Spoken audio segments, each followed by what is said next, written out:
पलड़ा तो भारी होगा इंडिया गठबंधन का ही। आपको एक बात बता दूं कि तेजस्वी यादव ही बिहार का मुख्यमंत्री बनेगा। आज के लोगों के पास जो है 9वीं फेल का सर्टिफिकेट तो है ना कि तेजस्वी यादव 9वीं फेल है। तो हमारे यहाँ चांदनी चौक में रिक्शे वाला फर्राटेदार अंग्रेजी स्पेनिश कौन सा भाषा बोलता है, तो बोलने से आप पढ़ा लिखा साबित कर लोगे।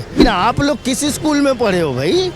कि आप जिस स्कूल में पढ़े हो उसका सर्टिफिकेट भी नहीं है, तो आप सर्टिफिकेट 9वीं फेल का करे। 9वीं फेल वाला बहुत बढ़िया काम करे। ये हकीकत कांग्रेस के बारे में यही लगता है। आपको बताया कि कांग्रेस के ऊपर जिस प्रकार से लोगों ने गलत आक्षेप आरोप लगा करके कांग्रेस को गलत साबित किया। 2010 के जो कॉमनवेल्थ गेम हुआ था उसमें किस तरीके के भ्रष्टाचार के आरोप लगाए गए, यहाँ तक कि कलमारी को जेल जाना पड़ा।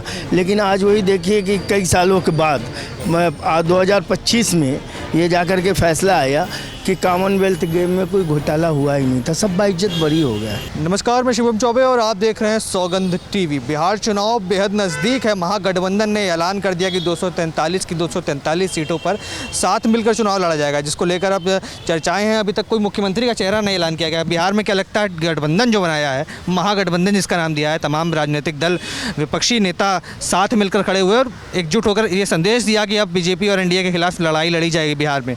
किसका पलड़ा भारी होता हुआ देख रहे हैं? पलड़ा तो भारी होगा इंडिया गठबंधन का ही। जिस तरीके से आप देखें कि आज की जो राजनीति है, आज की राजनीति में आप देखिए कि हमारे माननीय प्रधानमंत्री जी क्या कर रहे हैं। वो सिर्फ स्वार्थ की राजनीति कर रहे हैं। देश और देश की हित की राजनीति आपको कहीं दिख रही है? न महंगाई कम हो रहा है, न गरीबी दूर हो रही है, और न ही देश के अंदर जो लोगों की परेशानियां हैं, मुसीबतें, वो दूर हो रही है। तो कम से कम बिहार से एक नई शुरुआत हो। इंडिया गठबंधन ने जो कहा है कि हम बिहार में जिन कामों को करेंगे तो करेंगे ही। तो बिहार में तो इंडिया गठबंधन की सरकार इस बार बननी तय है। पर लोग तो कह रहे हैं कि इतना अगर आत्मविश्वास है अपने अंदर तो क्यों नहीं मुख्यमंत्री का चेहरा सामने रख दे रहे हैं। मुख्यमंत्री 43 सीटों पर गठबंधन बताया हो कि मुख्यमंत्री चेहरा नहीं दे हो पाया। हम मिल के लड़ रहे हैं। आरजेडी हमारा सहयोगी है और हमारी सीटें भले ही ज़्यादा है बिहार के अंदर कांग्रेस की, लेकिन आपको एक बात बता दूं कि तेजस्वी यादव ही बिहार का मुख्यमंत्री बनेगा। तेजस्वी यादव? हाँ बिल्कुल। पर बीजेपी कहती है 9वीं फेल है, उसको मुख्यमंत्री बना देंगे, बिहार का बेड़ा गर्क कर देंगे। अरे महाराज, आज के लोगों के पास जो है 9वीं फेल का सर्टिफिकेट तो है ना कि तेजस्वी यादव 9वीं फेल है। लेकिन ये बताइए कि देश में कितने बड़े बड़े नेता हैं जिनकी की डिग्रियां पूछी जा रही है। ये पूछा जा रहा है कहाँ तक पढ़े भैया। अंग्रेजी बोलने से हमारे यहाँ चांदनी चौक में रिक्शे वाला फर्राटेदार अंग्रेजी स्पेनिश कौन सा भाषा बोलता है, तो बोलने से आप पढ़ा लिखा साबित कर लोगे। तेजस्वी यादव के पास 9वीं फेल का डिग्री तो है ना। कम से कम ये तो पता है कि चरवाहा स्कूल में पढ़ा हुआ है वो, जो उसके पिताजी ने बनाया था बिहार के अंदर। लेकिन आप लोग किस स्कूल में पढ़े हो भाई? कि आप जिस स्कूल में पढ़े हो उसका सर्टिफिकेट भी नहीं है, तो आप सर्टिफिकेट 9वीं फेल का करे। 9वीं फेल वाला बहुत बढ़िया काम करेगा। पर सहयोगी का कांग्रेस भी साथ में है और कांग्रेस इस बार कन्हैया कुमार को लेकर बिहार चुनाव में उतरी है। एक बड़ा चेहरा, उनके बड़े नेता के तौर पर पलायन रोको यात्रा की गई राहुल गांधी के साथ मिलकर। क्या लगता है एक बड़ा असर देगा चुनाव में बिहार के, या फिर केवल? बहुत बड़ा असर होगा कन्हैया कुमार का। बिहार का बेटा है कन्हैया, मेहनत कर रहा है।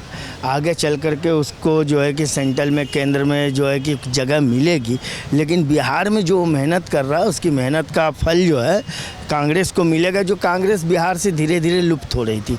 अब कोई तो सहारा चाहिए। क्या वजह था लुप्त होने की कांग्रेस? क्योंकि इतनी बड़ी पार्टी, इतनी पुरानी पार्टी, क्यों इतने राज्यों में सिमट सी गई? देखिए, हकीकत कांग्रेस के बारे में यही लगता है। आपको बताया कि कांग्रेस के ऊपर जिस प्रकार से लोगों ने गलत आक्षेप आरोप लगा करके कांग्रेस को गलत साबित किया। अब देखिए 2010 के जो कॉमनवेल्थ गेम हुआ था उसमें किस तरीके के भ्रष्टाचार के आरोप लगाए गए, यहाँ तक कि कलमारी को जेल जाना पड़ा। लेकिन आज वही देखिए कि कई सालों के बाद 2025 में ये जाकर के फैसला आया कि कॉमनवेल्थ गेम में कोई घोटाला हुआ ही नहीं था, सब बाइज्जत बरी हो गए। तो बताइए, आप आरोप लगा के आपके किसी को गलत साबित कर करके किसी पे उंगली उठा के आप उसको कितना गिराओगे? पर कहीं ना कहीं आप देख रहे हैं सौगंध टीवी, सौगंध वतन की।